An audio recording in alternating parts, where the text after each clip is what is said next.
bonjour à tous, aux étudiants qui sont intéressés par nos spécialisations. I'm going to switch to English because this specialization I will present, economics and public policy, will be taught fully in English. There are two coordinators or module leader for the specialization, myself and my colleague Jérôme Kriel, who is also on this webinar and will answer all of your questions after this presentation. So if we could move to next slide. I will first tell you about the generality about the specialization. First, it's taking place in the spring, so second semester, starting in January, next January. So fully in English, 120 hours of course contact, hopefully on site, and if not online. Prerequisites, yes, you must know a little bit of economics before getting to this specialization. It's an advanced course, an advanced specialization in economics, but you should all be ready for it, whether you've been going through your pre-master year, PMY, or if you've been taking the catch-up courses because you've been entering the program directly in M1, or maybe you've done economics before. But in any case, you need a basic, the fundamentals of microeconomics and macroeconomics. Then I'll show you all the courses that you will follow and what you will learn. But another element that you should know about is that if you take this specialization, you should also take another course, which is a requisite, meaning that you have to take it at the same time as the specialization, or if you had done it before, that's fine as well for students that are in M2. And this course is called Topics in Economics, and it's an add-up to all the other courses that you will get from the specialization. So this specialization has several teaching methods. I want to be very clear on that. You know, economics might sound a little bit like a quantitative only, and maybe, you know, to some of you a little bit boring. It's not going to be boring at all. You'll get the lecture, but you'll also get like some case studies on specific elements that concerns either firms or government or countries. Also, of course, lots of real examples depending on the news and what's going on in the world. There'll be some group works. There'll be, I'll talk about it a bit more, an empirical project with tutoring where you will be followed by your professors and you'll really put your hands into doing something in economics. We will also try to have you meet several professionals. I mean, you will definitely meet some professionals that tells you about the jobs and what they do when you've done economics before. So let's move on. So economics and public policies, who should take it and why? So the specialization is designed to provide students with a strong economic background and a set of economic tools. So I would say it's for everybody, anybody that likes economics. More specifically, if you want to study in the field of economics, this is, I mean, continue studying, you know, doing another M2 or going for, you know, MPhil or PhD or whatever. If you want to continue in the economic field, this is the way to go. You get this specialization, and then you will have all the essential, the essential and advanced knowledge in economics to being able to pursue your study in the best way. It also will prepare you for any career where you need economics. So it is true if you want to be an economist, whether in a public, in the public sector, it could be the treasury or central banks, or if you want to be in the private sector, like private firms or private banks. Also international institutions like the IMF or the OECD, be looking for economists. And any consulting jobs that you may have in any, you know, Morgan's, any consulting firms, McKinsey or so, where they need analysts that know their economics well. So analysts in economics. But of course, it is also fitted to any students that would like to have a better knowledge of the world they live in.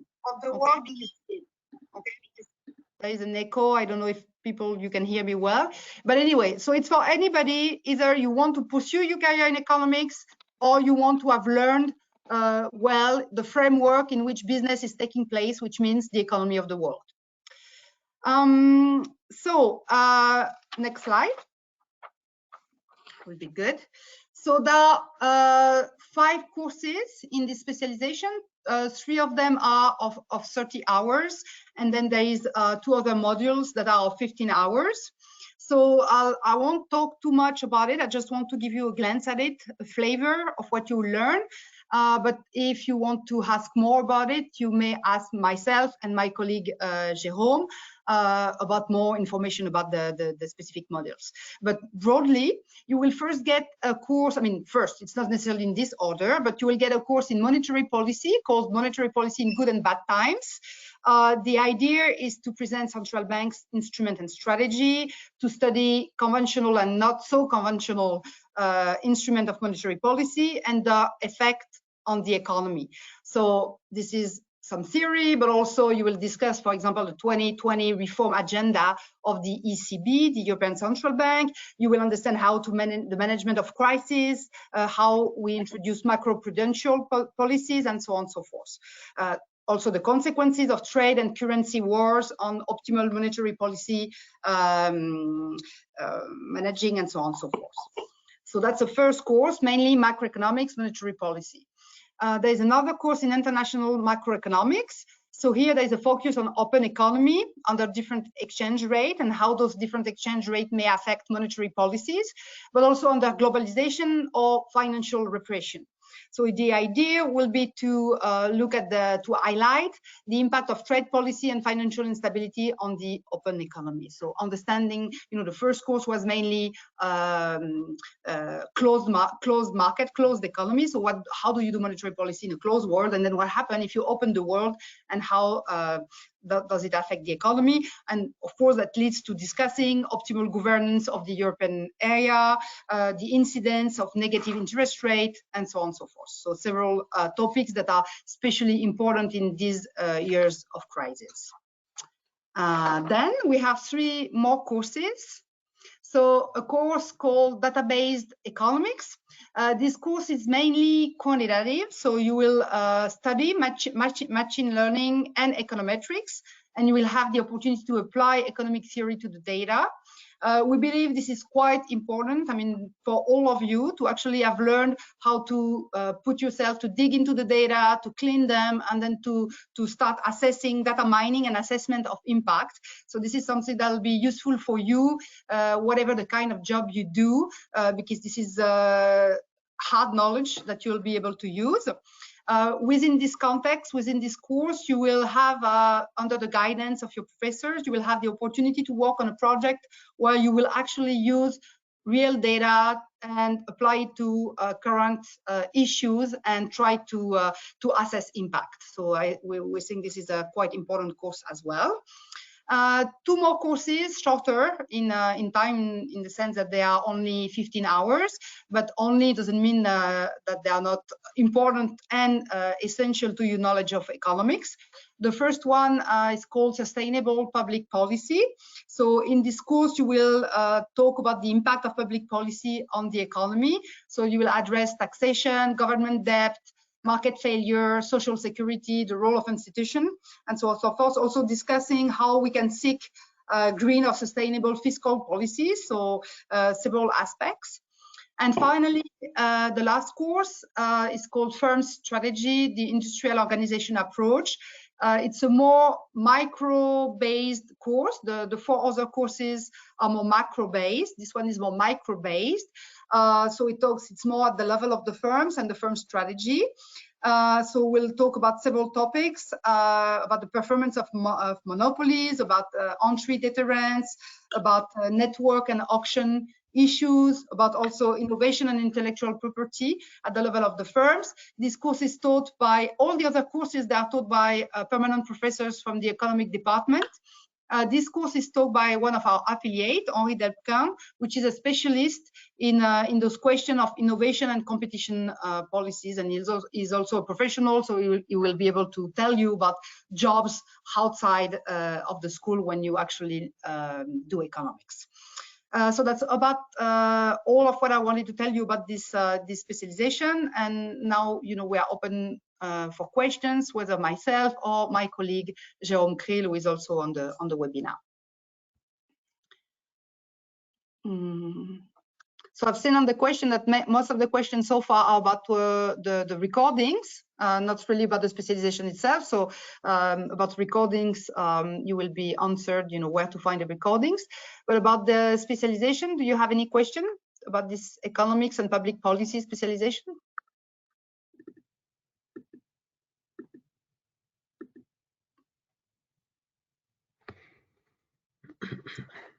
Any questions?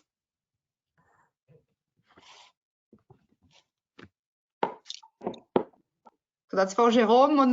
Mundell-Fleming, is it part of the program of the specialization?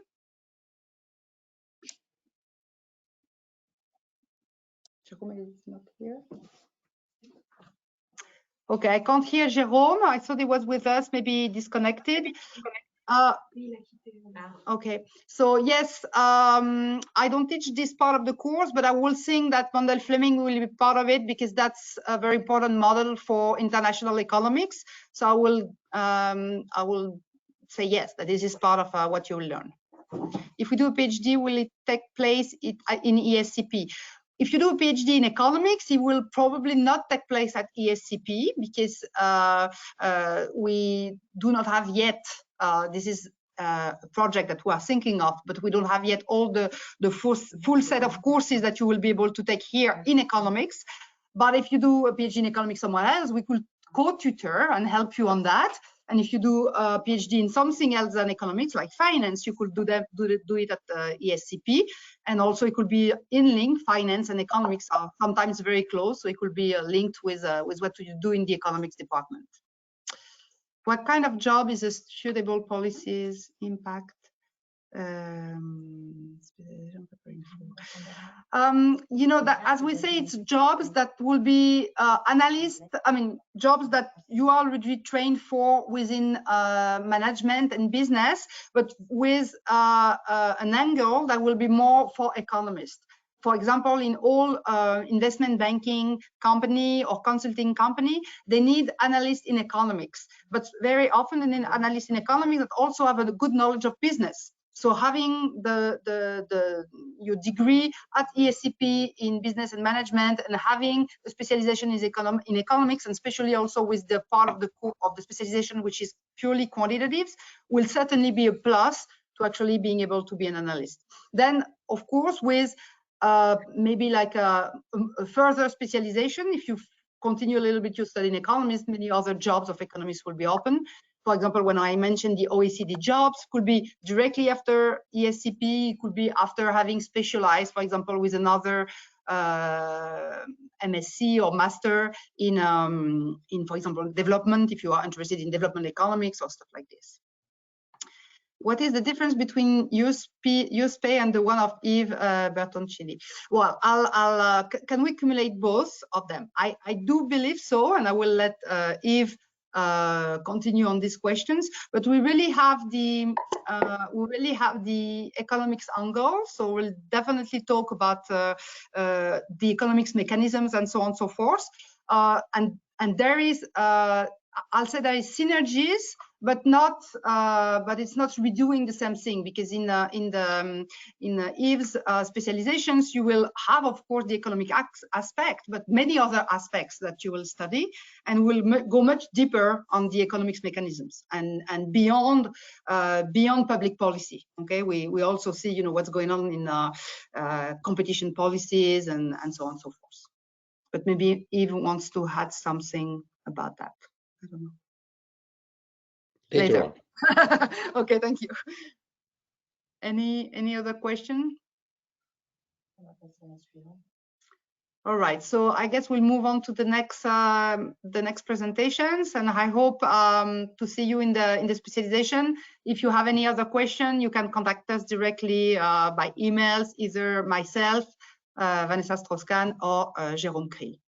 Thank you very much. Yves, vous avez la main pour lancer votre présentation. Il faudrait que j'arrive à partager mon écran, ou alors que vous partagiez vous-même ma présentation. Ok, Jérôme, je vais vous donner la main. David, pardon, je vous donne la main.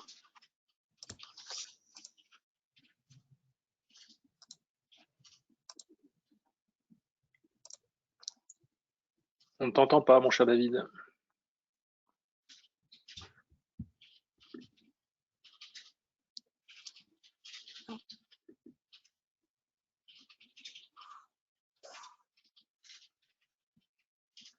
On a un problème de micro.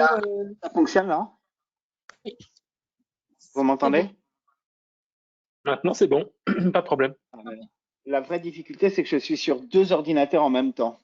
Un pour le son et un pour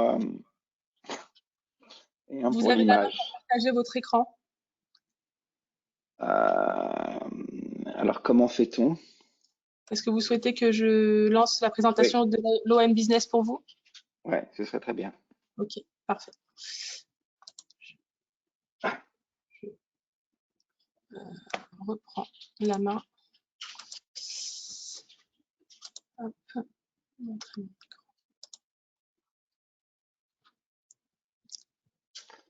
Est-ce que c'est bon pour vous? Vous la voyez? Oui, je vois. Je vous invite à commencer. Très bien. Merci beaucoup déjà.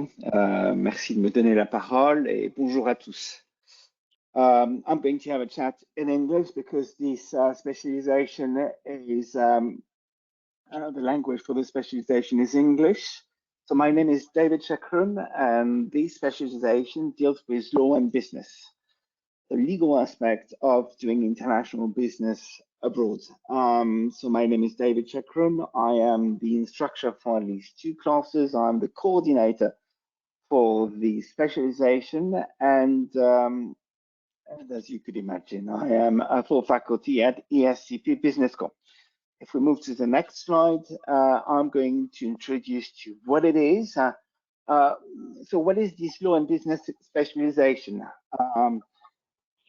In a nutshell, we are dealing with doing business abroad, international activities of companies, and the legal, economical, financial, CSR, and other aspects of finance linked with IBT, international business transactions. So we are dealing with the principal concepts affecting IBT, as I said, from law to economics, from finance to CSR, ESG, and the nuts and bolts of key processes in international business transactions. What we are doing basically is to identify what are the best entry level when you want to do business abroad, from market entry, trade, of course, investment, exporting, licensing arrangement, all sorts of partnership and strategic alliances, M&A, of course, and greenfield ventures. And we're not specifically rooted in Europe, but we're dealing through all sorts of case studies and reflections on how to do investment and trade and business in Europe, mainly France, Germany, Spain, but also in the Middle East, in Asia, in Africa, and in North America. And what we are aiming to do is to have a good understanding on the geopolitical, the economic, and financial, and ethical, and cultural investments that operate in these different countries. But it's not only about knowledge, it's also to learn different skills. And the skills that we are sort of reviewing all together is how to negotiate complex arrangements and to read and also to draft the law. By drafting the law, I'm talking about complex documentation. So this is basically what we are doing. And if we move to the next slide, you're going to understand how we're going to operate. So it's going to be based in Paris for the first semester for 2021. As I said, it's going to be in English. As Vanessa said, for our specialization, it's basically the same for us. It's 120 contact hours, 20 CTS. In terms of prerequisites, they are limited. They are quite limited. You need to have taken and you have to read Business Law 1 and NIM. In terms of teaching methods, it's going to be, of course, lectures, classroom presentations, all sorts of case studies. You're going to do research and writing in group or individually on specific cases And we have cases for all these different ventures and in these different geographical areas, namely Europe, the US, Asia. And we have invited all sorts of keynote speakers to deliver speeches and meetings, both from the legal and business world, because we really want to have practical explanations and on what are international business transactions. So if you move to the following slide,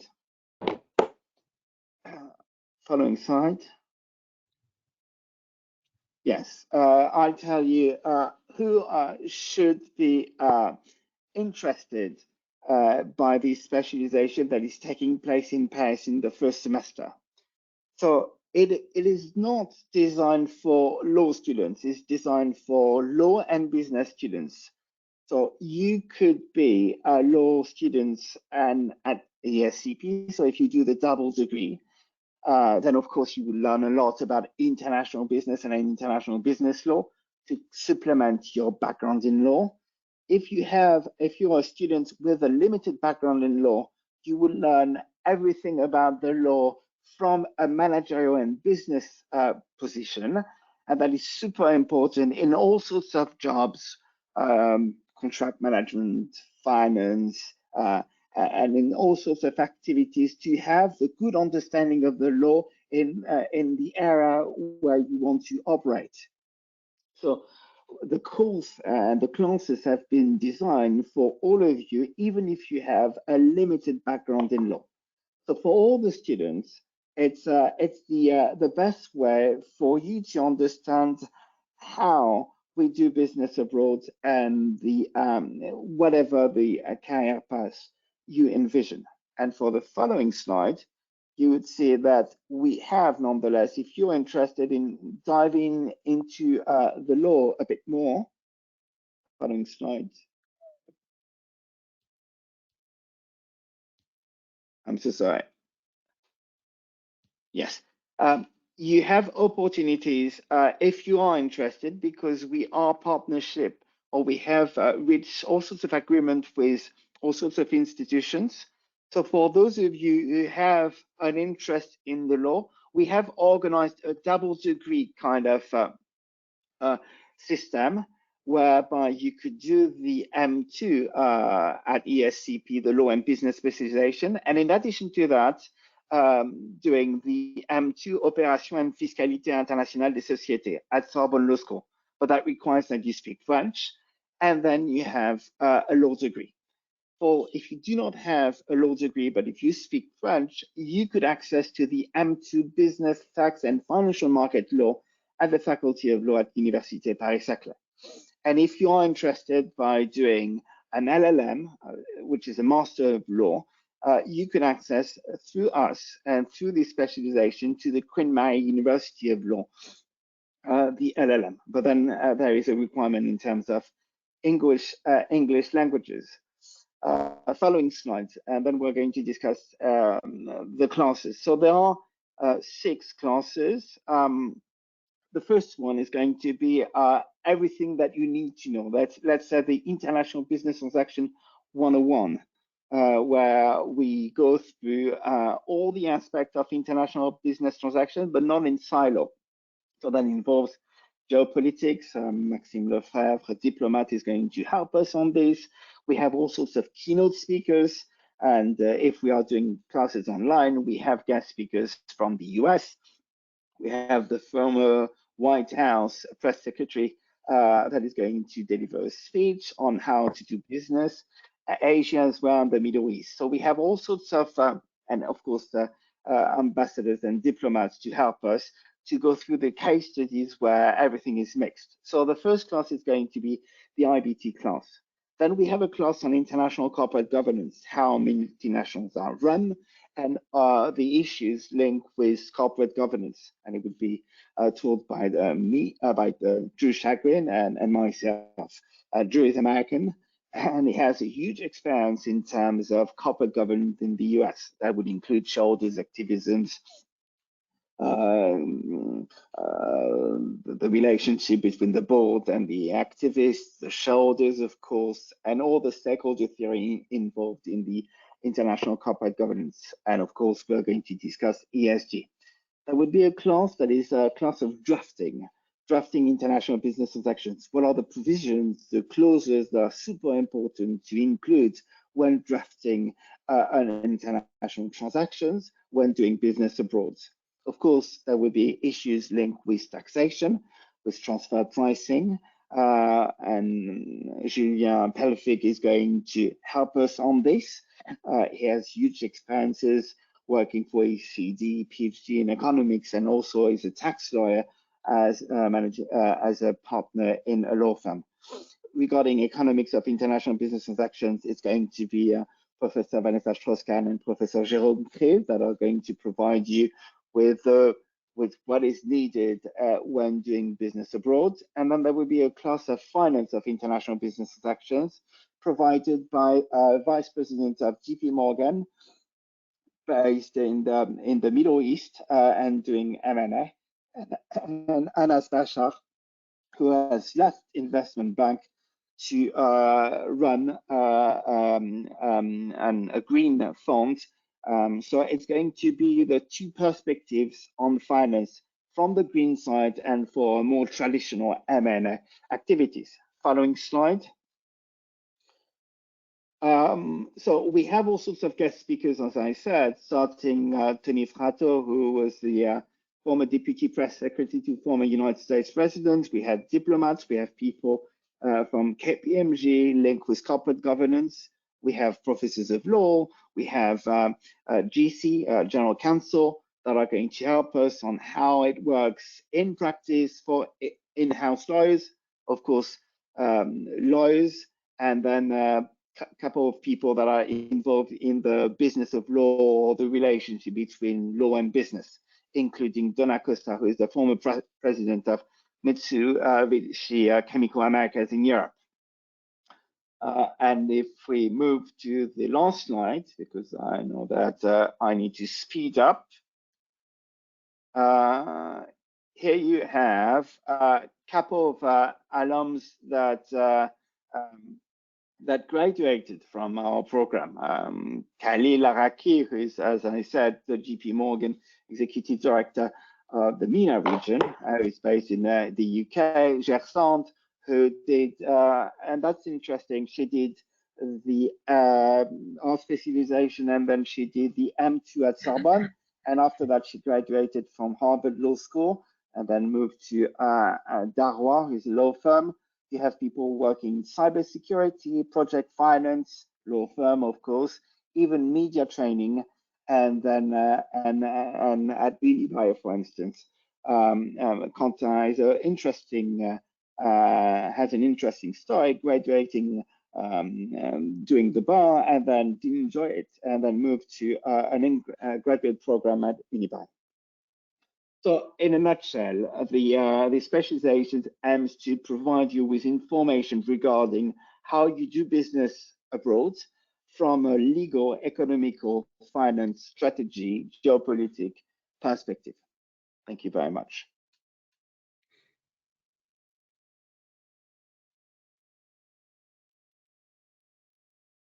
If you have any questions, of course, I would be delighted to reply to them. Otherwise, you could email me. You have my email in the page number 1 of the PowerPoint presentation. And my name is David Chekron, and I would be delighted to reply to all the questions to organize whatever Zoom meeting you need to.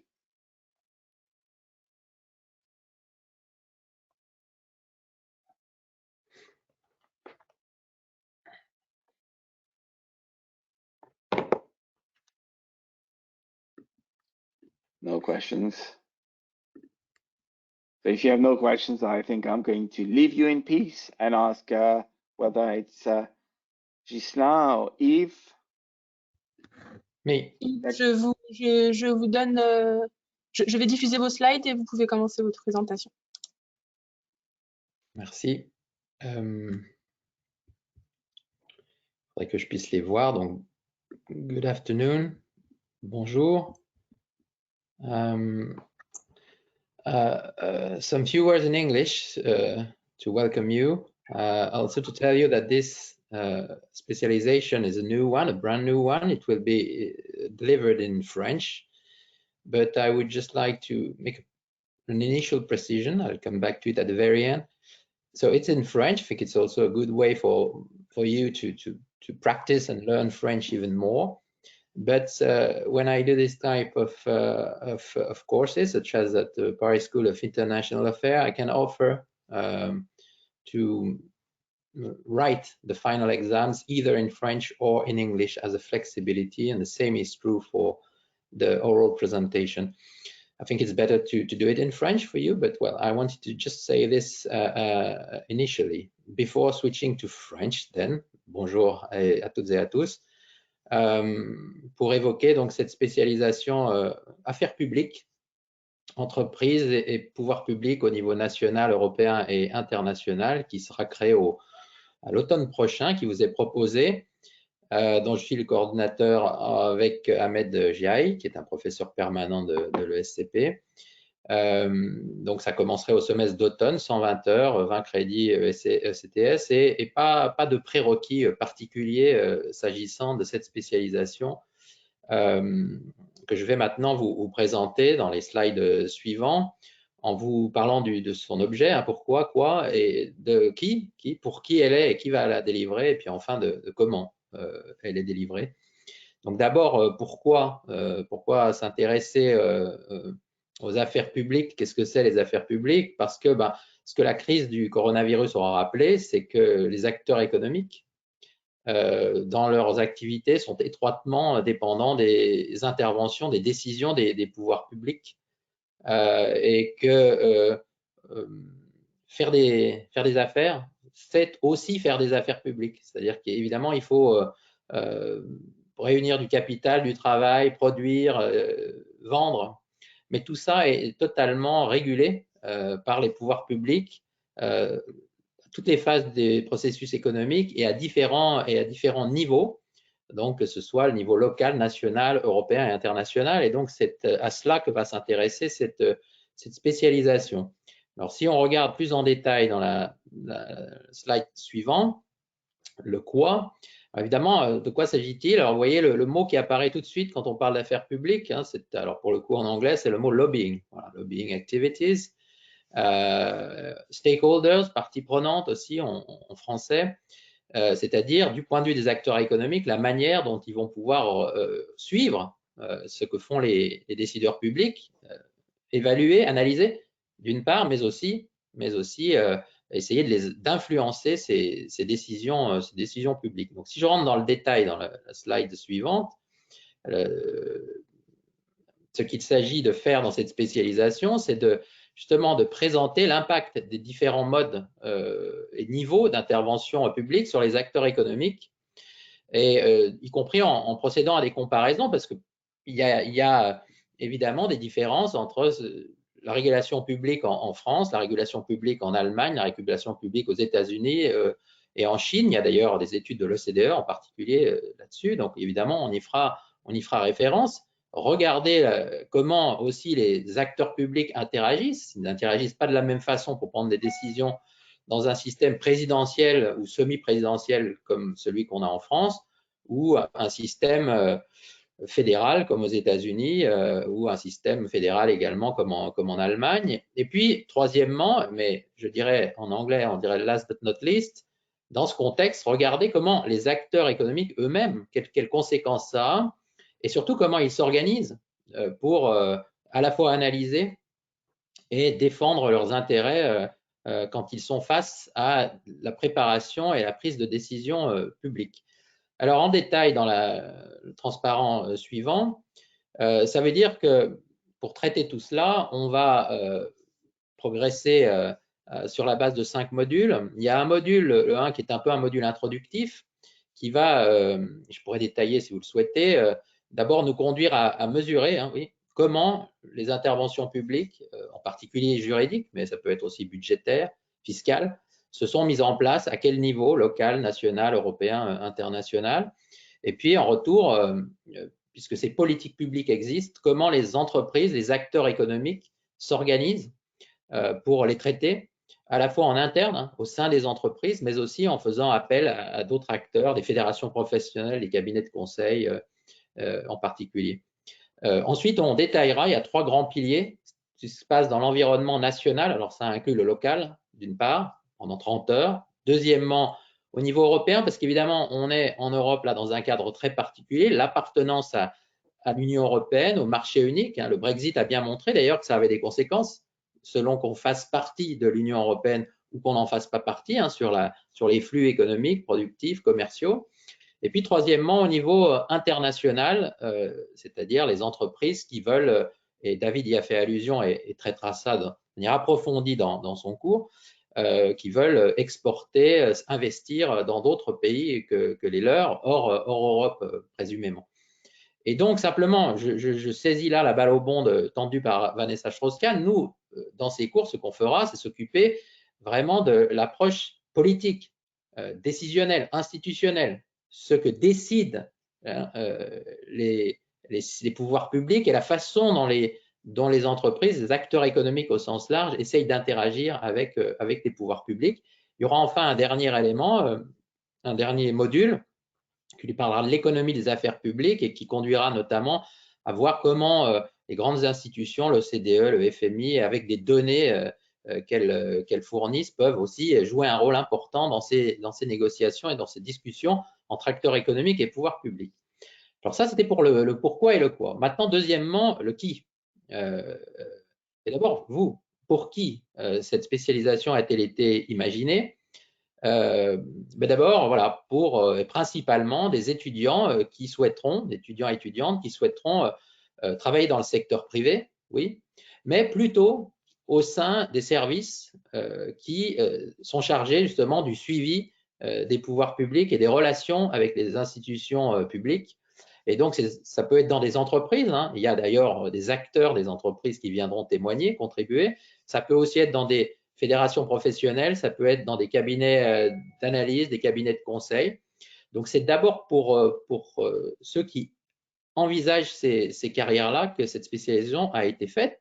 Dans un second temps, ou en tout cas en parallèle, ça peut aussi évidemment concerner ceux qui, après avoir fait le SCP, après avoir choisi cette spécialisation, voudraient même, eux, ensuite se diriger vers les institutions publiques. Mais dans ce cas-là, il faudra qu'ils puissent, au-delà de cette spécialisation, faire un pas de plus en dehors de l'ESCP. Alors, ça peut être sur les sujets administration nationale, des concours pour entrer dans les organisations nationales. Alors, je pense à l'ENA en France. Si c'est l'Europe, ça peut être le Collège d'Europe à Bruges. Si c'est le FMI, la Banque mondiale, ça peut être de faire un PhD aux États-Unis.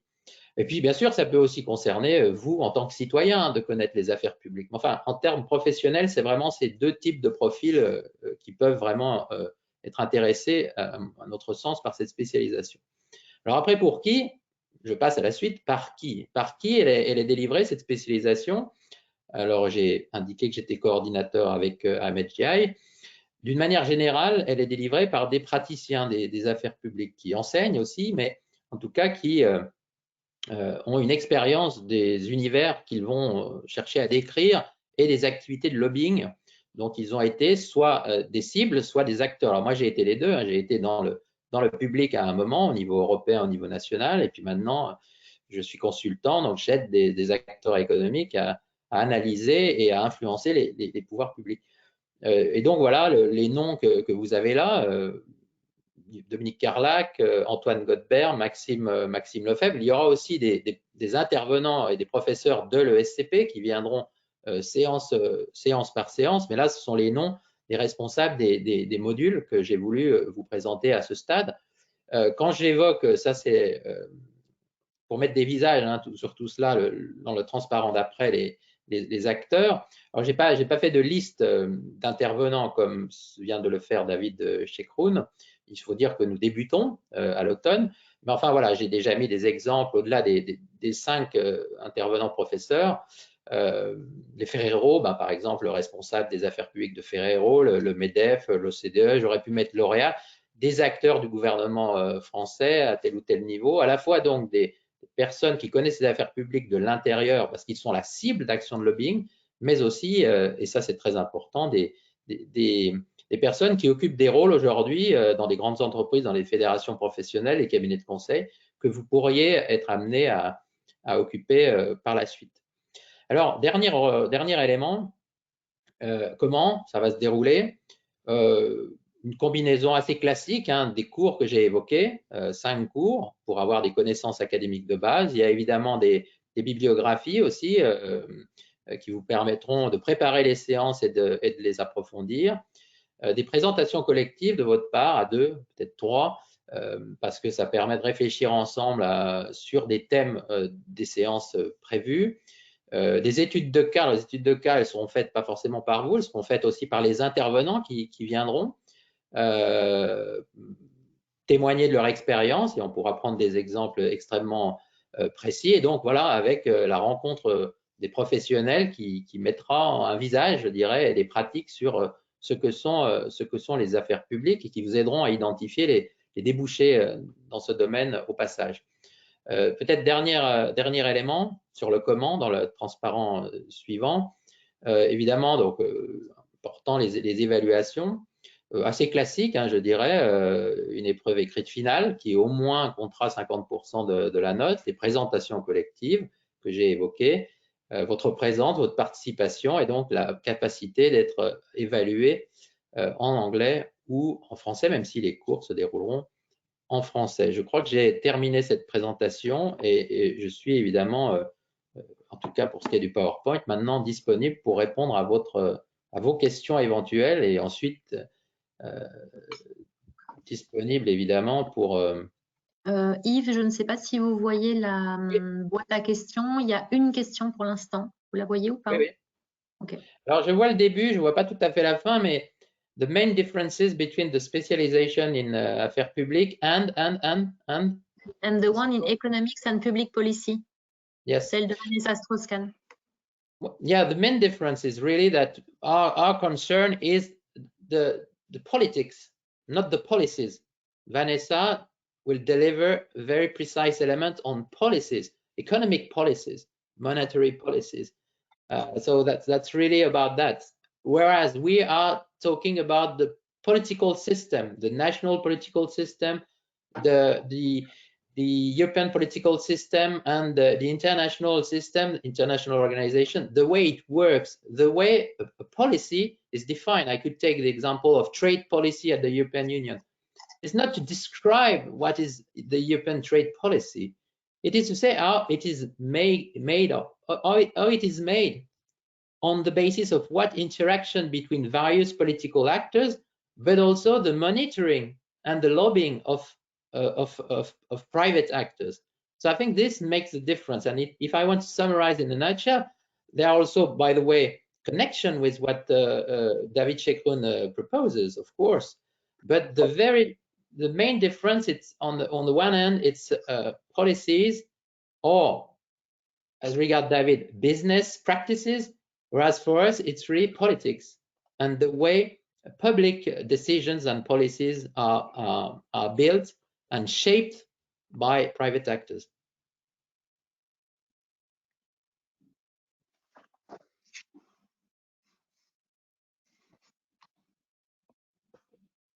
Il n'y a pas d'autres questions. Thank you very much. So I hope it was clear. Yeah.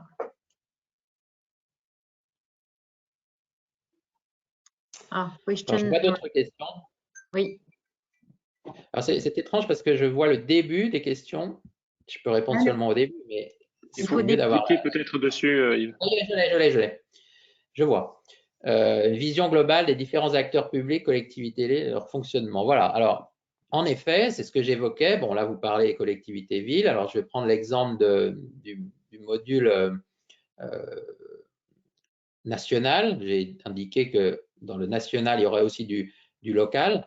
Donc, l'idée, c'est d'abord de dire qu'est-ce qui, au niveau local ou national, quelles politiques publiques, décisions publiques ont un impact sur les activités économiques. Bon, ça peut être la délivrance du permis de construire, c'est tout bête quand vous voulez ouvrir une usine. Ça peut être évidemment les prélèvements obligatoires, les impôts, les taxes, ça c'est relativement national, les politiques d'éducation, de formation pour la main-d'œuvre, d'infrastructure. Bon, c'est quand même d'abord ça, mais aussi, oui, du coup, comment ça fonctionne comment fonctionne, si on est un acteur économique en France, comment fonctionne le système local français, quelles sont les compétences des communes, des départements, des régions, ce qui se passe au niveau national, comment ça marche, avec des comparaisons. C'est ça qui est intéressant, notamment des comparaisons européennes, parce que j'ai cité tout à l'heure l'Allemagne, qui est un pays fédéral, ça ne se passe pas tout à fait la même chose en Allemagne, également en Italie, en Espagne, qui sont des pays régionalisés, par rapport à ce qui se passe en France. Donc oui, l'intérêt, c'est à chaque fois d'indiquer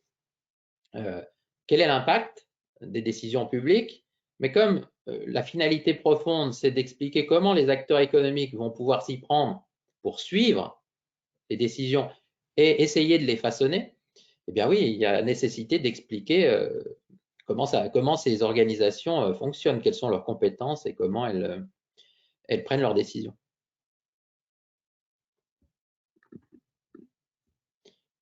Alors, on me demande si… Je vais peut-être vous aider là, Yves. C'est une question sur plutôt modalité par rapport à la filière apprentissage. Alors, Anaël, est-ce que c'est compatible avec le fait de faire l'apprentissage sur 14 mois, donc au niveau du Master 2? Ça, je vous renvoie vers Florence Nguyen, qui pourra mieux vous répondre sur les modalités d'accès à l'apprentissage et aux spécialisations. Mais normalement, oui, puisque cette spécialisation est offerte au semestre automne, donc de septembre à décembre. Et les cours sont organisés sur 2 jours à 2 jours et demi maximum. Donc, si vous êtes en entreprise 2 jours par semaine, ça peut aller. Mais normalement, sur la période de l'automne, je crois que vous êtes quasiment à plein temps en cours pour être après en entreprise. Tout dépend des modalités de l'apprentissage, en fait. Donc, à vérifier avec Florence Nguyen, mais normalement, c'est compatible. Si toutefois, vous avez aussi déjà fait un campus en dehors de Paris au niveau de votre Master 1. Voilà. Donc, c'est ça à vérifier avec Florence Nguyen. Merci. Alors, je vois une autre question sur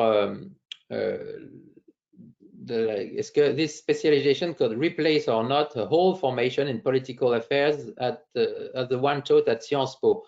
So as I've said, I've been teaching at Sciences Po as well, while having been a former student there. So no, I wouldn't say it replaces, depending on what you're looking for. I would say it's a good first step, initiation. But you know, it's 120 hours with an introduction, three geographic pillars, if I may say, plus economic overview.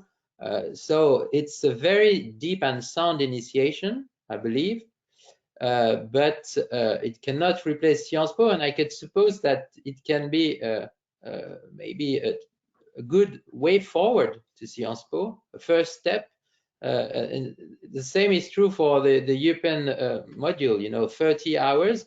Of course, you will have a lot of what I can deliver because I'm in charge of this module as regard European affairs, but it's not the same as if you were to go to the College of Europe in Bruges to spend one entire year on European affairs. So I would say that it's rather a SAS towards, but for those not willing to go to Sciences Po afterwards, but those willing to go to the private sector and in charge of public affairs, I think this is fairly sufficient.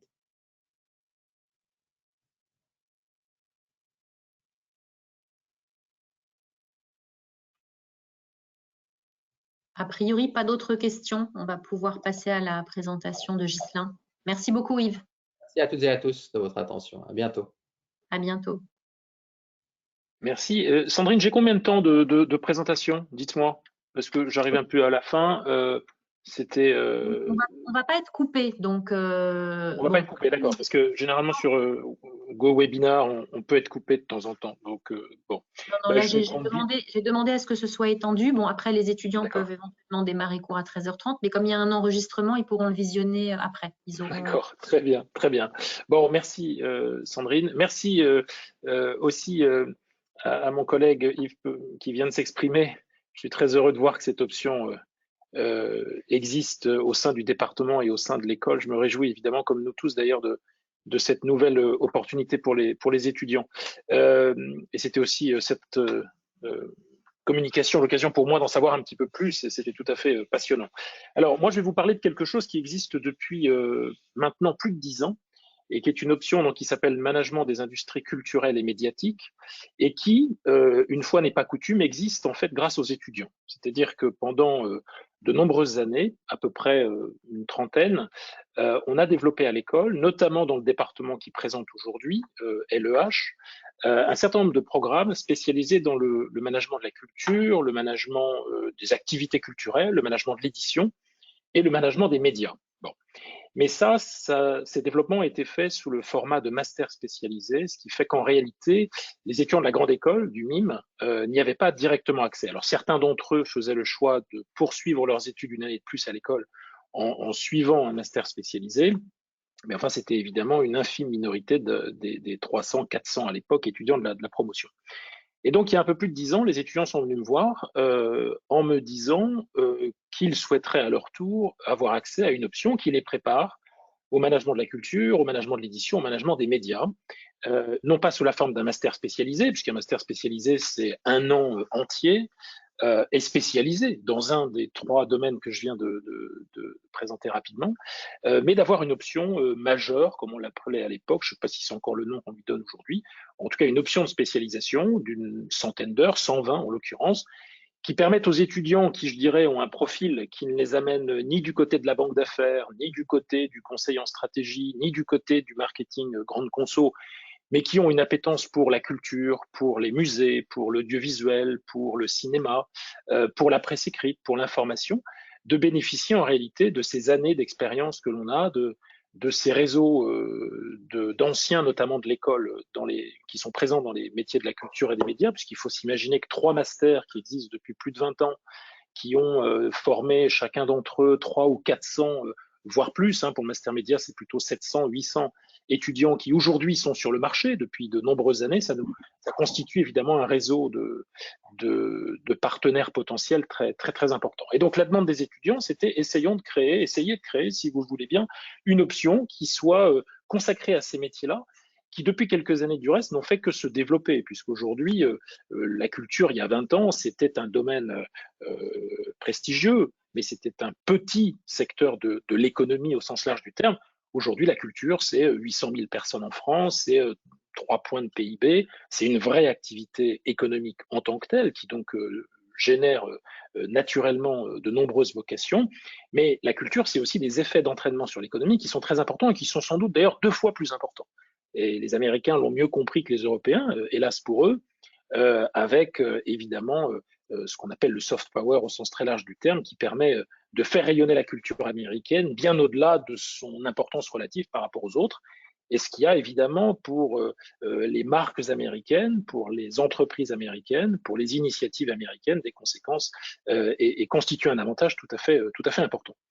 Donc, on retrouve dans cette option en fait, beaucoup de gens qui sont passés par des prépas littéraires, qui ont un goût affirmé pour le cinéma, pour la musique, qui ont eux-mêmes déjà produit un certain nombre de choses, qui ont en réalité déjà fait des stages, en fait, ou bien dans une grande chaîne de télévision, ou bien dans une agence conseil en communication, ou bien dans une société de production musicale ou de production vidéo, et qui évidemment, en fait, souhaitent constituer un projet professionnel autour de ces secteurs d'activité-là. Donc, on a créé cette option qui existe maintenant depuis plus de 10 ans, qui, je crois, fonctionne très bien, qui n'a fait que se développer en nombre de vocations depuis quelques années, dont vous avez certainement d'ailleurs entendu parler pour celles et ceux qui s'intéressent à ce secteur-là en discutant peut-être avec les camarades des promotions antérieures, tout simplement parce que le monde de la culture est aussi un microcosme et que les gens finalement se connectent assez bien et se reconnaissent assez bien. Alors, ce programme, vous allez le découvrir si vous souhaitez approfondir dans les différents syllabus auxquels vous avez accès, mais est constitué de 4 articulations principales. Il y a, je dirais, au centre 2 cours qui sont des cours un peu historiques, qui sont le cours de management des médias, dont je m'occupe moi-même, qui est un cours de 30 heures, donc c'est 30 heures qu'on passe ensemble, et qui existe là pour le coup depuis plus de 20 ans. En réalité, ce cours, cette option s'est constituée à partir de ce cours-là. Et puis un cours de management de la culture dont s'est occupé et qui a été à l'initiative de Marie-Pierre Fonol-Trousseau, qui est l'une de mes collègues de département, qui est une juriste, qui est aujourd'hui professeure émérite et qui continue d'ailleurs de s'occuper du master MABAC, du master management des industries artistiques et culturelles, qui est un partenariat avec la CAF Foscari que nous avons depuis maintenant un certain nombre d'années, et qui donc pilote, ou qui pilotait jusque-là, en tout cas, je ne sais pas ce qu'il en sera l'année prochaine, je pense que c'est moi qui vais reprendre le cours des choses, j'en discuterai avec elle, mais a priori c'est comme cela que les choses vont fonctionner, où vous avez donc à l'inverse un dispositif pédagogique différent, où ce sont 10 intervenants qu'on a triés sur le volet, qui travaillent avec nous depuis des années, qui viennent présenter un des 10 grands aspects de l'industrie culturelle. Donc vous avez un séminaire sur les galeries d'art, un séminaire sur l'édition de livres, vous avez un séminaire sur la culture urbaine, vous avez un séminaire sur l'opéra, vous avez un séminaire sur les centres culturels, sur le mécénat, sur les musées. Et puis on a une approche aussi juridique un peu spécialisée, on est sur un secteur qui laisse une place très importante au droit, et donc on a une partie des enseignements qui sont consacrés aussi aux questions juridiques liées au développement de la culture. Donc ça, c'est le socle du programme, 60 heures. Je dirais qu'en amont, on a une option, enfin, non pas une option, en réalité, c'est le premier volet du programme, de l'option, qui s'appelle la relation média-culture approche théorique, dans laquelle on va essayer de prendre un peu de perspective, un peu d'esprit critique, un peu de recul par rapport à ces activités qui sont certes artistiques, nobles, mais aussi du côté de l'entertainment, mais aussi du côté du divertissement, pour essayer de vous donner des outils un peu intelligents, un peu critiques, un peu analytiques, pour appréhender tous ces secteurs d'activité au travers d'une série de disciplines qui ne sont pas forcément celles de l'école. Et qu'on va donc aller chercher chez d'autres institutions partenaires ou au sein du corps professoral permanent pour quelques-uns de mes collègues qui s'intéressent à ces questions-là. Donc, dans ce module-là, vous allez avoir des cours auxquels vous n'avez pas accès par ailleurs. C'est-à-dire un cours sur la sémiologie de l'image, par exemple, un cours d'introduction sur les sciences de l'information et de la communication, un cours sur l'écriture audiovisuelle, un cours sur l'économie du cinéma, etc., etc. Donc, plutôt une approche, je dirais, qui vient lutter, c'est un peu son projet, je ne veux pas dire politique, c'est un peu trop fort, mais c'est quand même un peu son projet dès l'origine, d'avoir aussi une réflexion, une réflexivité personnelle par rapport à ces industries-là, qui ont des conséquences importantes sur le fonctionnement de la société, sur le fonctionnement de la démocratie, et qui se sont quand même beaucoup développées dans certains aspects des médias notamment, sur un certain mépris du public, et sur une manière peut-être contestable de considérer le téléspectateur moyen. Donc l'idée, c'est aussi d'avoir un peu un regard critique par rapport à ça, d'essayer d'étendre un petit peu le champ de la réflexion et de permettre aux uns et aux autres d'appréhender ces univers-là où la question du public est évidemment au centre des préoccupations, la question des audiences, avec un peu de réflexivité, un peu de recul culturel, un peu de recul critique, au travers de disciplines universitaires qui ne sont pas forcément enseignées à l'école dans le programme classique. Et puis en aval, je dirais, vous avez un quatrième module qu'on a appelé management, les médias et la culture à l'heure du digital, autant que je me souvienne, dans sa dimension projet. Et donc, dans ce quatrième module, on va essayer, en fait, par petits groupes, de vous donner la possibilité, pendant le premier semestre, à partir de septembre l'année prochaine, ou la scolarité prochaine, l'année scolaire qui vient, de vous permettre à plusieurs de développer un projet culturel. Mais on va avoir quelques séances de coaching et d'échange à ce sujet-là. Mais pour vous y aider, j'essaie de faire intervenir 2 ou 3 personnes qui vont vous accompagner à la fois pour comprendre la mutation numérique des médias. C'est ce que va faire Nicolas Orsini, qui est le directeur de l'innovation au ministère de la Culture et qui vient vous sensibiliser aux questions de l'innovation dans la culture et les médias. Et puis de Thierry Boudès, qui est un professeur de stratégie que vous connaissez certainement à l'école, et qui vous proposera une analyse en termes de gestion de projet dans les médias et la culture au regard de leurs spécificités propres, parce que vous pouvez imaginer que développer une nouvelle activité dans le domaine de l'édition ou diriger une chaîne de télévision, c'est pas la même chose que de diriger un laboratoire pharmaceutique ou une activité dans le domaine de l'aérospatial ou dans le domaine hospitalier ou dans le domaine éducatif, par exemple. Bon. Donc, ça, c'est le quatrième module et ça se termine en fait sur des présentations de projets que les étudiants viennent défendre face éventuellement à un parterre de professionnels, mais enfin, aussi devant moi et devant leurs camarades de promotion avec lesquels ils auront travaillé tout au long du semestre. Je pourrais d'ailleurs vous donner quelques exemples de types de projets qui ont été créés, tous originaux, tous, je dirais, pensés sur le plan éditorial, sur le plan marketing, sur le plan financier, etc.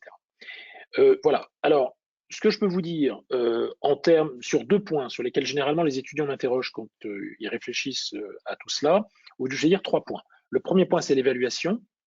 Le deuxième point, c'est la langue d'enseignement. Et le troisième point, c'est peut-être l'accessibilité à l'option. Alors, sur le point de la langue, d'abord, pour commencer, puisque c'est une question qui est revenue à plusieurs reprises ce matin, c'était la première, je crois, ce cours est dispensé entièrement en français. Par des intervenants qui ne sont pas forcément français, mais enfin, qui bénéficient fort heureusement d'être dans le centre de Paris, donc de pouvoir accueillir des gens qui sont dans les médias et la culture à Paris, en sachant que la capitale concentre, on peut y voir matière à contestation, mais objectivement, la capitale concentre beaucoup des activités de ce type, donc ça nous permet de faire venir énormément de professionnels qui viennent vous rencontrer, échanger avec vous, etc. Donc, ce sont généralement des gens qui s'expriment en français, qui ont des activités sur Paris et en France, et qui donc naturellement conservent la langue dans laquelle ils s'expriment au quotidien. Bon, alors pour ceux qui sont, alors il faut être francophone bien sûr, et pour ceux qui ne seraient pas français en tant que tels,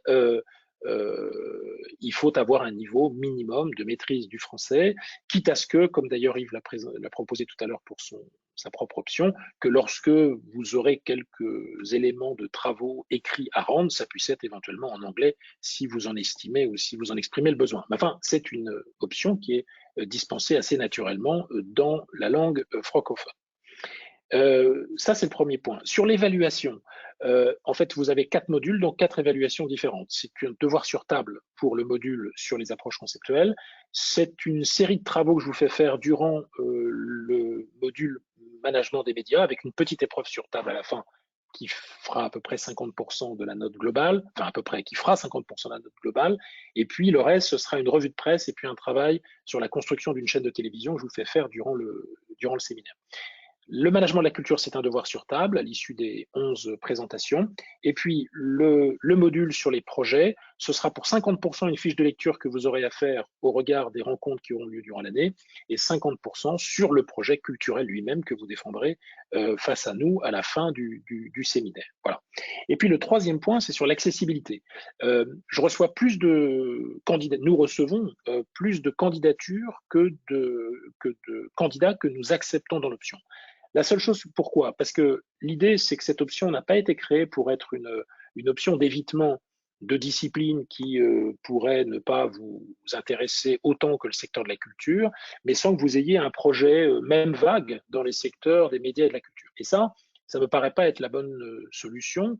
Et ce que je souhaite, c'est recruter dans cette option des gens qui ont véritablement une appétence manifeste, objective et subjective pour la culture et pour les médias. Donc, je regarde dans le CV, dans la lettre de motivation, les raisons pour lesquelles vous vous intéressez à cette option. Et si j'y vois des éléments qui peuvent être une expérience professionnelle, qui peut être un travail personnel de création d'écriture audiovisuelle ou d'écriture plus classiquement de romans, par exemple, ou si vous avez fait un double cursus avec le Louvre, ou si depuis toujours vous êtes musicien, etc., etc., etc. Je suis attentif à ça et dès lors qu'il y a ces éléments-là qui apparaissent dans la candidature, bien entendu, vous êtes les bienvenus à partir de début septembre de l'année prochaine. Voilà. Sur les débouchés, je dirais qu'il y a deux profils un peu génériques qui se dégagent, et puis j'arrêterai après ma présentation à partir de ce dernier point. Je dirais qu'il y a vraiment ceux qui sont des mordus de culture, qui ne vivent que pour ça, qui ont ce projet-là avec ou sans l'option et qui depuis toujours savent, pour un certain nombre de raisons, qu'ils souhaitent s'orienter vers la distribution cinématographique, vers la production de séries télévisuelles, dans le management de centres culturels, de salles de théâtre, de salles d'opéra, de galeries d'art, etc. Bon, ceux-là bénéficient de l'option comme un accompagnement de formation pour leur permettre d'atteindre leurs objectifs professionnels de court terme, puisque cette option se fait en 3e année.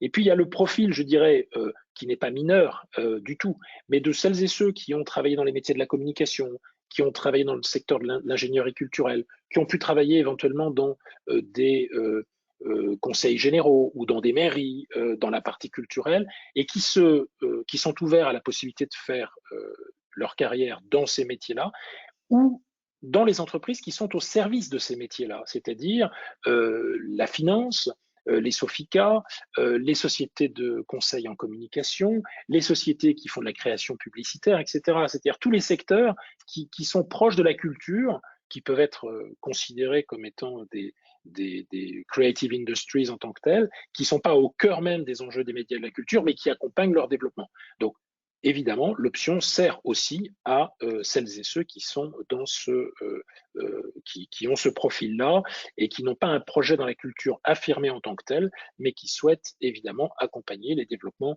des industries médiatiques et culturelles, quel que soit le rôle de ce qui serait des partenaires, des financeurs, des accompagnateurs, des incubateurs qui peuvent évidemment aussi avoir leur rôle à jouer. Voilà ce que je voudrais dire en quelques mots de présentation générale aujourd'hui. Et je suis évidemment à votre disposition si vous avez des questions supplémentaires à me poser.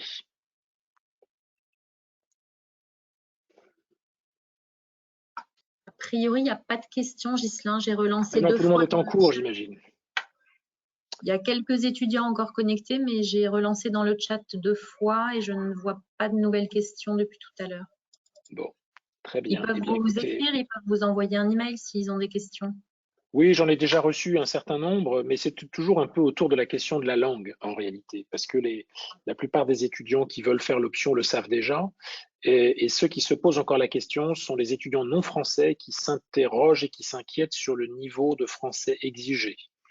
Alors, je leur réponds ce que je vous ai dit ce matin, c'est-à-dire que l'option étant en français, il faut avoir un bon niveau de français, mais pour ceux qui sont un peu limites, ils auront la possibilité de faire leurs différentes contributions orales, écrites et les tests de fin d'option en anglais s'ils le souhaitent. Alors, il y a une question, peut-on se lancer après dans une carrière de l'édition? Oui, bien sûr, bien sûr. On a un professeur qui s'appelle Pierre Cavillon, qui lui d'ailleurs n'a pas une seule séance, mais c'est le seul à en avoir 2, donc 6 heures de présentation de tous les métiers de l'édition. Et Pierre est depuis de nombreuses années le patron des éditions littéraires littéraires au sens large du terme, notamment des beaux livres, qui sont faits dans le cadre des activités de la Réunion des musées nationaux. Donc évidemment, pour les futurs éditeurs, cette option me paraît tout à fait appropriée, sachant par ailleurs qu'on ne peut pas être éditeur aujourd'hui sans avoir une bonne compréhension et une capacité à décrypter les enjeux de communication, de médiatisation des auteurs, de communication au sens large du livre, et que évidemment les autres aspects de l'option permettent un éclairage de ce point de vue-là. Alors, du coup, vous pouvez continuer à donner des exemples d'intervenants parce qu'il y a une autre question sur… oui, je vois ça, absolument. Voilà. Alors, oui, parmi les intervenants, alors, il y en a plusieurs, il y a plusieurs catégories, il y en a 3 catégories. Il y a les intervenants extérieurs à l'école qui interviennent essentiellement dans le premier module et qui sont des sémiologues, des économistes, des spécialistes de ce qu'on appelle la sociologie des publics, de tout ce qui concerne les sciences de l'information et de la communication. Ce sont des gens qui sont à Paris 3, Paris 8 essentiellement, et qui m'accompagnent dans ce premier module. Il y a tous les intervenants donc, du master management de la culture, où vous avez à chaque fois un spécialiste du sujet. Alors là, je viens de citer du sujet traité, donc là, je viens de citer Pierre Cavillon, mais vous avez Julie Sannereau qui est la directrice du 104 à Paris, vous avez le patron du marketing qui est un ancien de l'école d'ailleurs de l'Opéra de Paris, vous avez un avocat spécialisé dans la gestion des contrats dans les métiers de la culture, vous avez un intervenant qui lui est un artiste et aussi un conservateur de musée pour la partie muséale, et puis la gestionnaire d'une galerie de peinture à Paris. Ensuite, vous avez le 4e module qui est le module concernant les projets. Et là, moi, je fais intervenir au moins une petite dizaine, 8 cette année, 8 l'année précédente, donc on va dire 8, une huitaine, d'intervenants extérieurs qui viennent présenter leur activité à partir d'un projet qu'ils ont créé dans les médias et la culture. Alors cette année, j'ai fait venir le patron de Snapchat, j'ai fait venir le patron de Combini, on a reçu le patron de Réservoir Production qui produit de la télé-réalité sur notamment M6, il est venu nous parler d'un projet de télé-réalité pour M6 qu'il a monté de A à Z. On a rencontré une scénariste de films de cinéma. On a rencontré toutes sortes d'intervenants qui en réalité ne sont jamais les mêmes parce que l'idée c'est d'essayer de garder à chaque fois une envie de se rencontrer et cette envie de se rencontrer n'est jamais aussi forte qu'avec des intervenants qui viennent pour la première fois au devant d'étudiants de l'option culture de l'école et qui viennent parler de leur métier en sachant que là-dedans vous avez souvent 2, 3, 4 anciens, 2, 3, 4 personnes qui ont des liens avec l'école et puis de temps en temps quelques personnalités que j'ai l'occasion de croiser et à qui je propose de venir faire ce témoignage dans le cadre de ce 4e module. Donc voilà pour vous répondre un peu généralement, des intervenants professeurs externes très spécialisés dans la culture pour le management de la culture, des collègues académiques universitaires sur les aspects conceptuels du module 1, et puis des responsables d'entreprises, scénaristes, artistes, entrepreneurs, managers de chaînes de télévision, de sociétés de production, de sociétés de distribution audiovisuelle pour le 4e module concentré sur les projets. Est-ce que tous ces intervenants, parce que je vois qu'il y a une question sur qu'est-ce qui est mis en place pour permettre aux étudiants de développer leur réseau, est-ce que c'est grâce à tous ces intervenants qu'ils arrivent à développer leur réseau ou est-ce qu'il y a d'autres événements à côté? Alors, non, alors en plus cette année, on sort d'une année un petit peu particulière. Les rencontres que nous faisons sont un peu les événements de l'option, puisqu'on fait venir des personnalités du secteur éminentes, donc une trentaine, hein, si je calcule, enfin si j'ajoute l'ensemble des intervenants que je viens de citer, on a à peu près une trentaine d'intervenants extérieurs, ce qui est beaucoup, surtout en période sanitairement déprimée comme actuellement, peut-être même davantage que 30. Et donc, effectivement, ces 30 rencontres sont l'occasion aussi, bien sûr, de développer votre carnet d'adresses, vos connexions et les possibilités de stage, voire d'emploi qui s'en suivent. Ça, c'est la première façon. Mais souvent, la plupart des étudiants de l'option ont déjà un premier pied dans le secteur. Donc, ils ont déjà développé leur propre réseau, ils ont déjà fait un stage, ils ont déjà une activité culturelle assez riche. Donc, en fait, l'option vient accompagner cet effort-là. Voilà, l'enrichir, multiplier vos connexions. Et puis, moi, je suis là. Il se trouve que je m'occupe de cette option avec beaucoup de ferveur et depuis longtemps, puisque c'est moi qui l'ai créé au départ. Et donc, évidemment, selon vos profils, vos parcours, vos interrogations, j'essaie aussi de vous connecter quand c'est possible avec d'autres personnes qui ne sont pas forcément des intervenants de l'option, qui ont plus un rapport avec mes activités autres dans la culture, dans les médias, et qui peuvent aussi éventuellement être des personnalités à contacter en deçà et au-delà, et après ou pendant le programme lui-même. Alors après, il y a des questions sur les cours. Quelqu'un voudrait en savoir plus sur le cours de management de projets culturels. Et dans le même type de question, quelqu'un se pose la question sur la différence entre les cours de cette spécialisation et du master spécialisé. Bon, c'est une bonne question. J'ai un petit peu répondu à la deuxième parce que en réalité, c'est pas vraiment comparable. L'esprit est le même puisque le directeur est le même. Donc, il y a quand même quelque chose en commun qui, je pense, circule. Donc, une partie des connexions que l'on a dans l'option viennent des masters, donc spécialisés. Donc, on bénéficie aussi de ce socle de relations, de partenaires là. Donc, il y a évidemment des liens forts. Cela étant, les intervenants de l'option ne sont pas forcément les intervenants des masters spécialisés, parce que je souhaite que les intervenants sachent à qui ils ont affaire. Parce que si vous faites circuler le même intervenant dans 3 groupes différents, il a l'impression que tous les étudiants de l'école se ressemblent, qu'ils ont tous le même âge, qu'ils ont tous les mêmes ambitions et ils en sont tous au même niveau d'expertise, alors que ce n'est pas le cas.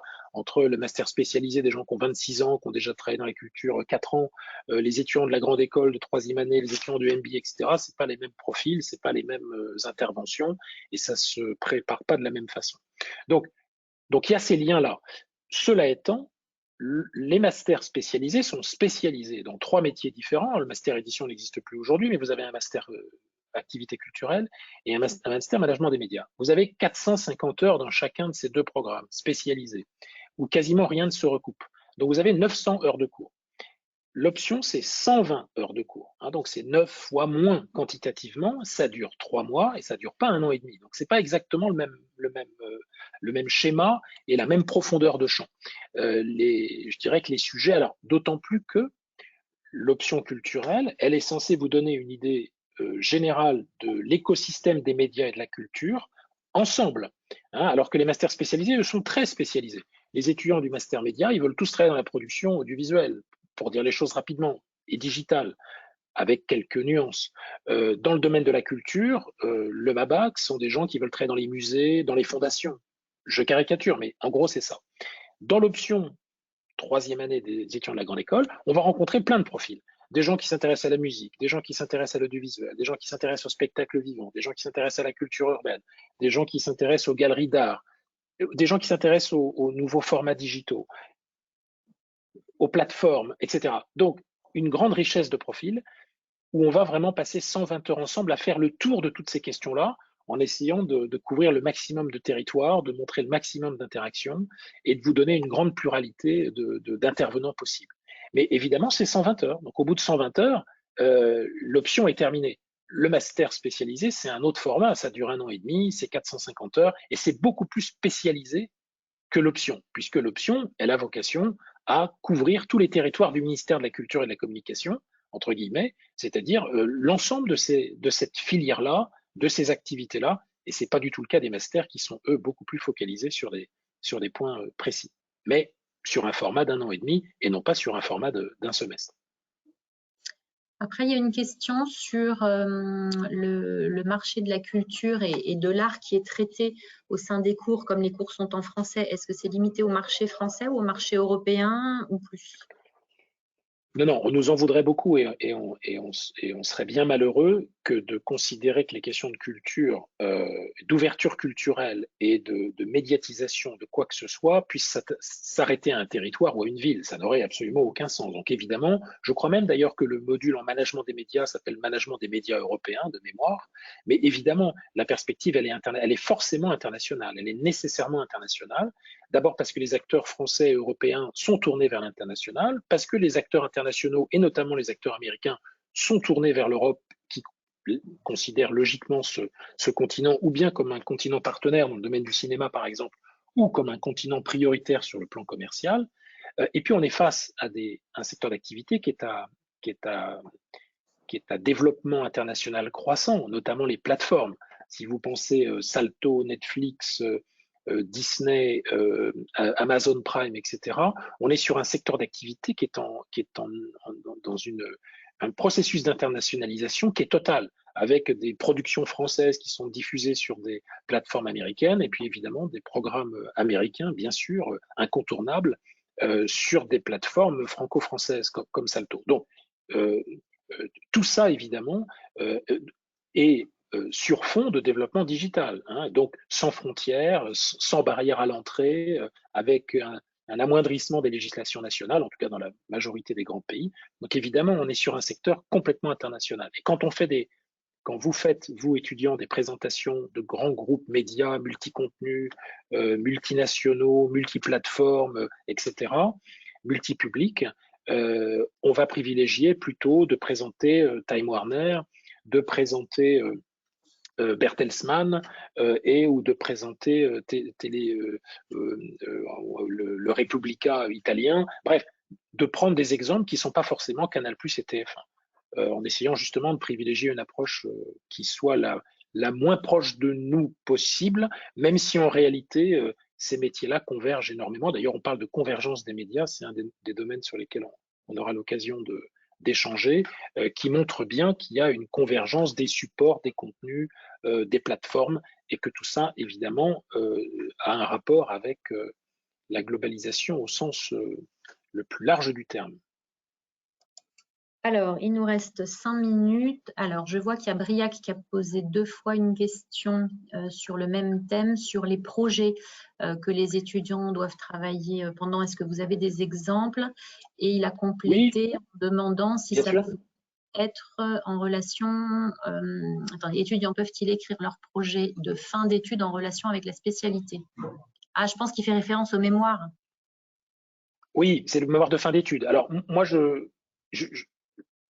comment dirais-je, je me sens proche des étudiants de l'option pour maintes raisons et j'essaie d'en accompagner un certain nombre au-delà de l'option et notamment au travers de leur mémoire de fin d'études. Ils sont prioritaires. Je reçois beaucoup de sollicitations. On est limité à 20 et généralement, les étudiants que je suis sont les étudiants de l'option. Alors, pas tous, malheureusement, puisque cette année, il y avait 40 participants. Mais enfin, j'essaie de suivre un certain nombre d'étudiants dans le cadre de leur mémoire de fin d'études. Les deux exercices sont un peu différents. Le mémoire de fin d'études, c'est un effort de travail personnel, de définition d'une problématisation à partir de lecture, avec un travail d'enquête, etc., qui est supposé vous permettre d'avoir une contribution intellectuelle par rapport à une problématique professionnelle donnée dans les médias et la culture, puisque généralement ce sont les mémoires que je suis. Donc ça, c'est une chose.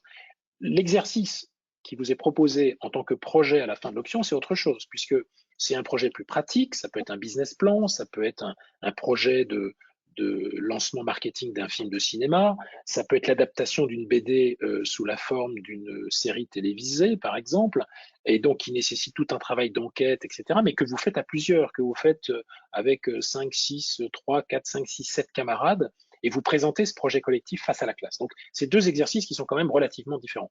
Voir des ponts entre les deux, il faudrait y réfléchir, mais j'ai jamais vu la chose se faire. Alors, pour vous répondre plus concrètement, quel type de projet on rencontre?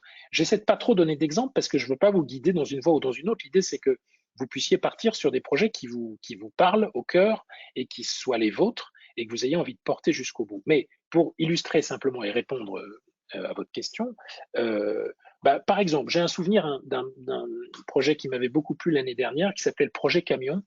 Alors, c'est peut-être pas très excitant comme ça d'appeler ça le projet Camion, et on se demande à quoi ça peut ressembler, mais c'était l'idée de faire financer un grand camion par le biais d'un appel à contribution sur Ulule, par exemple, ou sur KissKissBankBank, qui font ce genre d'opérations qui permettent, sous la forme de crowdfunding, de lever des fonds pour démarrer un projet de cette nature, et ensuite d'en faire une scène musicale, c'est-à-dire d'ouvrir le camion en question et de lui permettre. Au début, il n'y en avait pas. Je vous entends, Sandrine, je crois. Il y a une autre question, Sandrine, non? Vous parlez à quelqu'un d'autre, j'imagine. Oui, pardon, il y a quelqu'un qui est rentré dans mon bureau. Ok, d'accord, je me posais la question. J'ai peur qu'on soit coupé là, parce que ça va faire 1h30. J'ai peur que ça coupe dans 2 minutes. Bon, alors je vais être très court. Je vous laisse finir là-dessus, oui. C'était l'idée de passer avec ce camion dans les grandes villes, dans des villes moyennes de France de 10-20 000 habitants, de permettre aux habitants de se produire en spectacle et ensuite de faire filmer tout ça et d'en faire un projet documentaire pour la télévision publique française. Voilà. Et donc avec tout le business plan qui va de la levée de fonds jusqu'à la vente du programme aux grandes chaînes de télévision publiques. Voilà, c'est un exemple, mais il y en avait quantité d'autres. Il y en a un autre qui me revient en tête, qui consistait à organiser une série de concerts pour un groupe de rock indépendant pékinois qui souhaitait se développer en Europe et qui souhaitait développer son activité en Europe. Voilà. Mais de tout cela, évidemment, pour celles et ceux qui participeront, on aura l'occasion de reparler. Voilà, merci pour votre présence. Merci Sandrine pour l'organisation de tout ça, cet événement, parce que là on est à fond dans le digital et dans les plateformes. Donc merci beaucoup et puis au plaisir de vous accueillir toutes et tous d'abord comme candidats pour intégrer l'option. Au cas où on n'est pas coupé, pardon, il y a une dernière question, Ghislain. On peut peut-être répondre à Séverine qui se demande si elle, son projet, c'est plutôt de travailler dans les ressources humaines, mais est-ce que vous conseillez quand même à des gens qui sont intéressés pour travailler éventuellement dans une structure sur la culture et les médias, même en étant dans les services support, est-ce que ça peut être intéressant également de suivre votre spécialisation? C'est une bonne question ultime. Bien sûr que oui, oui avec un grand O. C'est-à-dire qu'il y a ceux qui vont évidemment être dans la production, dans la distribution et puis dans le management des médias, quel qu'il soit. Et il y a tous ceux qui vont être dans les fonctions support, et c'est assez naturel pour les étudiants de l'ESCP que d'être directeur financier dans une chaîne de télévision, d'être directeur marketing d'une société de production ou d'être DRH dans des plateformes européennes, américaines ou françaises qui sont en train de se développer. Donc bien sûr, c'est une coloration culturelle à un CV qui peut être plus fonctionnel, plus classique, mais qui va faire une différence dans un secteur où la concurrence est quand même assez rude. Donc, si vous avez 15 étudiants de grande école de gestion qui postulent, si vous avez fait une option, si vous avez montré votre appétence, votre connaissance, votre capacité à décrypter les médias et la culture, ça vous donne une chance de plus que vos compétiteurs. Et l'option sert aussi à ça, bien sûr.